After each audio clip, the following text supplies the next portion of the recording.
Hello hi welcome नमस्ते, मेरा नाम ऋतिक और आज हम फिर से बात करने वाले हैं एक और इंटरेस्टिंग कंसेप्ट के ऊपर। तो ये वीडियो उन बच्चों के लिए मोस्ट इंपोर्टेंट होने वाली है जिनका या तो बीए प्रोग्राम में फर्स्ट सेमेस्टर का एग्जाम होने वाला है या फिर जिनके पास सब्जेक्ट है बेसिक मैथमेटिक्स फॉर इकोनॉमिक्स। तो करते हैं फिर शुरू। ठीक है, जहां पे हम आज बात करने वाले हैं ऐसे क्वाड्रेटिक इक्वेशंस की जो दिखने में पहले हमें सिंप्लीफाई मतलब दिखने में कॉम्प्लिकेटेड लगते हैं, उन्हें हमें सिंप्लीफाई करना पड़ता है और उसके बाद हम उन्हें सोल्व करते हैं। आई बात समझ में? क्वाड्रेटिक इक्वेशन में तीन तरह के क्वेश्चन आएंगे। पहला क्या, जहां पे उसका आपको बिल्कुल सिंपल इक्वेशन दे और कह दे बेटा सोल्व कर दे। फिर तो तुमने कोई सा ही मेथड लगाया, चाहे वो मिडल टर्म स्प्लिट से करो, चाहे क्वाड्रेटिक फॉर्मूले से करो, चाहे आप कंप्लीटिंग द स्क्वायर से करो, फर्क ही नहीं पड़ता। लेकिन अगर इक्वेशन कॉम्प्लिकेटेड आ गई इस जैसी या फिर इस जैसी, तो पहले आपको सोल्व करना पड़ेगा, उसके बाद आप रूट्स निकालोगे। आई बात समझ में? और तीसरा केस क्या होता है, प्रैक्टिकल प्रॉब्लम्स का, जहां पे अब आपको कुछ प्रॉब्लम देता है, आपको उसके ऊपर इक्वेशन बनानी होती है, उसके बाद आप सोल्व करोगे उन इक्वेशंस को। ठीक है, तो करते फिर शुरू। जहां पे हमें इन दो क्वेश्चंस को करना है ढेर। कंसेप्ट सारे खत्म हो चुके हैं इस चैप्टर के, ठीक है, तो उसके लिए डरने की जरूरत नहीं है। अब हम बात करेंगे सिर्फ प्रैक्टिस क्वेश्चंस की। तो देखो इसमें क्या लिखा हुआ है, यहाँ पे क्वेश्चन है y अपॉन में y minus 2 5y minus 4 equals to -1। तो आपको इसके रूट निकालने हैं। तो मैंने ये वाला y यूं का यूं यहीं पे रहने दिया, कोई दिक्कत नहीं है। फिर मैंने देखा यहाँ पे दो चीज मल्टीप्लाई में है, ठीक है तो ये दोनों मल्टीप्लाई में, लेकिन है ये इसके डिवाइड में, तो ये वहां जाए क्या हो जाएगा मल्टीप्लाई। मतलब ये पूरी चीज क्या है, डिवाइड में है एक तरह से, ये वहां जाके हो जाएगा मल्टीप्लाई। तो मैं इसकी मल्टीप्लाई कर दूंगा -1 से, तो माइनस रहेगा यूं का यूं बाहर, और 1 से मल्टीप्लाई करूं चाहे ना करूं, क्या ही फर्क पड़ जाएगा। अरे मेरे भाई, 1 गुना में 5 5 ही होता है, 1 गुना में 10 10 ही होता है, 1 गुना में 100 100 ही होता है, 1 गुना में 500 500 ही होता है। तो मैं चाहे मल्टीप्लाई करूं या ना करूं, क्या ही फर्क पड़ जाएगा। तो पूरा वहां जाके मल्टीप्लाई हो गया, यहाँ पे आ गया y माइनस का 2 और 5y माइनस 4। अब मैं कर दूंगा इसे सोल्व। सोल्व कैसे करोगे, मैंने यहाँ पे ये y छोड़ दिया यूं का यूं, यहाँ पे माइनस है ब्रैकेट लगा लिया। अब मैं करूंगा मल्टीप्लाई इन दोनों की।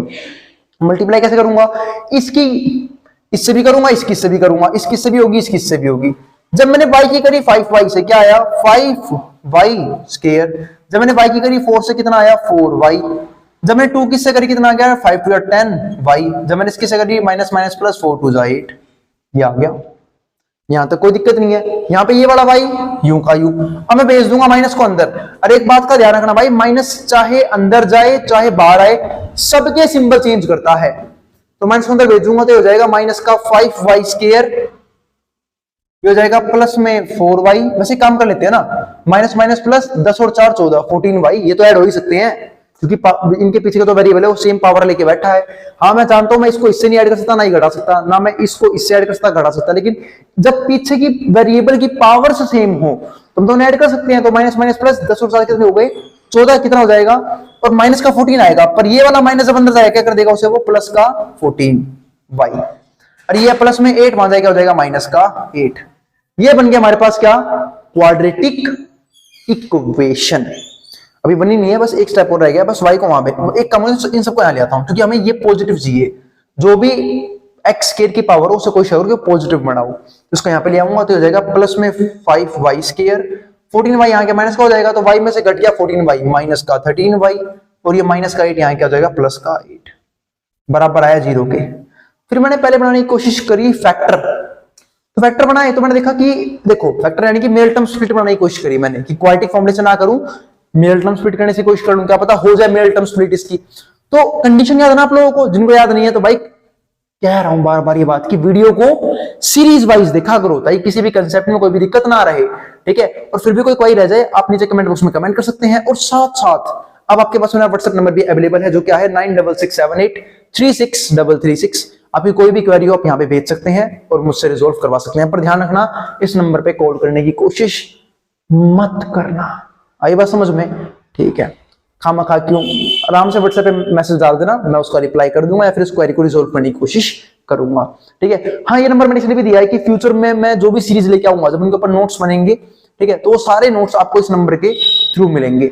हाँ पर ध्यान रखना, नोट्स एक प्रीमियम कंटेंट है, क्योंकि उसको मैं खुद नहीं बनाता, मैं सिर्फ बताता हूँ बनिए कैसे, ठीक है। उसे टाइप वाइप करना पड़ता है, ज्यादा मेहनत लगती है, तो वो थोड़ा सा पेड हो सकता है, ठीक है। वो अमाउंट क्या होगा वो बाद में डिसाइड किया जाएगा, ठीक है, लेकिन वो नोट्स वगैरह आपको इस नंबर के थ्रू मिलेंगे, लेकिन अभी नहीं, फ्यूचर में, ठीक है, जब आपके एग्जाम चल रहे होंगे। अब हर सीरीज के ऊपर जैसे सीरीज बनती चलेगी, नोट्स इस नंबर से आप परचेज कर सकते हैं। ठीक है, जिसका प्राइस मेरे हिसाब से एक नोट्स की पीडीएफ का 100 रुपए के आसपास होगा। अब हम बढ़ते हैं आगे, देखते हैं इसे। ठीक है, देखते हैं इसे आगे, देखते हैं 5y² माइनस 13y प्लस में 8। अब बनाना है हमें यहाँ पे क्या, इसका मिडल टर्म स्प्लिट। फिर से भाई दो नंबरों को मैं ऐसे जोड़ूंगा घटाऊंगा कि वापस तो ये बन जाए, और उन दो नंबरों की मल्टीप्लाई इन दोनों की मल्टीप्लाई के बराबर होना चाहिए। तो मैंने देखा इन दोनों की मल्टीप्लाई कितनी हो रही है, 8 5 जा 40, और 8 और 5 अपने आप में 13 भी होता है। तो बस मैं समझ गया क्या कि 8 और 5 ही वो नंबर है जो मेरे फैक्टर बन जाएंगे। तो मैंने क्या लिखा है यहाँ पे, 5y² माइनस में 8y माइनस में 5y और प्लस में 8 बराबर है 0 के। ठीक है, आप चाहो तो यूं लिख लो, ठीक है, या फिर एक तरीका और इजी पड़ेगा, अगर आप 5 को पहले ले लो और 8 को बाद में लिख दो ताकि कॉमन आ जाए। तो देखो 8 और 5 वापिस 13 भी हो जाएंगे। ठीक है, और 8 गुणा 5 कितना हो जाएगा, 40 भी हो जाएगा।